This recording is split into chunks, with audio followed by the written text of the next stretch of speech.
на двубоя.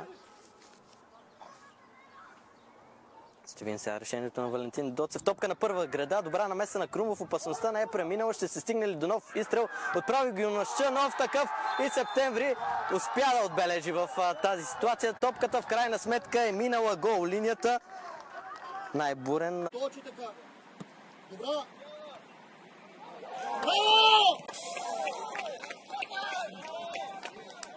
Все още, но с оглед на напредващото време, играта със сигурност ще става още по-динамична.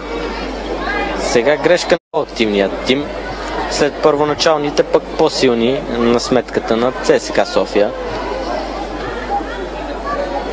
Виждаме, че и пресата на Септември дава резултат. Отново опит за нападение от ляво.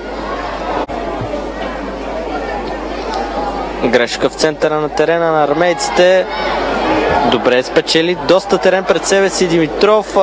Играта е обърната отляво, където е Доцев. Ще стреля Доцев над врат.